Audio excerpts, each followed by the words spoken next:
बड़ घर बोझ उठे मु तुम दिज को एका सागर पाठ पढ़ाई पारि न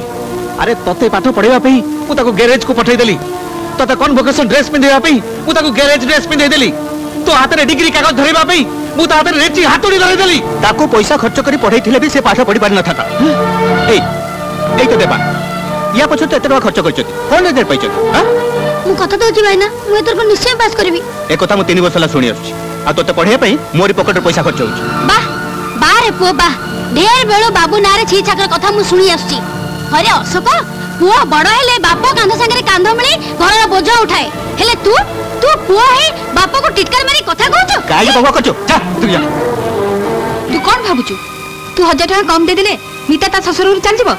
सुमिता भूल सुधरी जीव ना देवा परीक्षा पास कर जीव ओहो बहुत हे गला टका पैसा नहीं बड़ पुओ संगे झमेला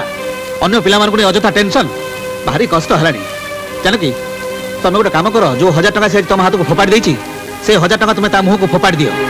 या को जन्म करी हम जो पाप करछे तार प्रायश्चित स्वरूप सारा जीवन या को बसई मो मागणा रे खुएबी मते ते निर्लज भाबनी जे मो मागणा रे बसई रही खाइबी आ एते बोकाई भाबन जे अन्य रे पेट पुरे पई जाई मो निज पकड़ खाली करि छथि मिस्टर अशोक महापात्र तमे कहा सहित कथा हो जानिछ जाने भलो करी जाने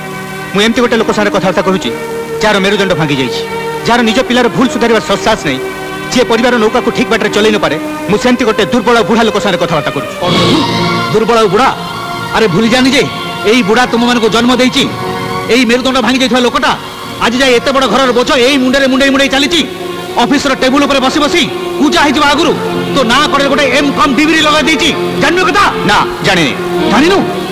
निज जीपीएफ रु 20,000 टका उठी तो चाकरी पे जे सिक्योरिटी डिपॉजिट देइथिला से किरानी अनादि महापात्र को तो जानिनु ना जानिनी एगो सज्जरे पड़ी पड़ी तू जेतले मरण सहित लड़ाई करथुलु निज देहरु रक्त देई जे तते मरण मोहरु फेरै आनथिला सेही तोर बुढ़ा बाप अनादि महापात्र को तो जानिनु ना मु जानिनी किछि जानिनी बेईमान अकृतज्ञ स्वार्थपर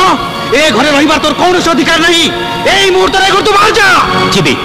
निश्चय जीबी मिस्टर अनादि महापात्र किंतु सेही दिन जीबी जो दिन तुम्हें मत सुध सहित 25,000 टका फेरी देव 25,000 टका मने नहीं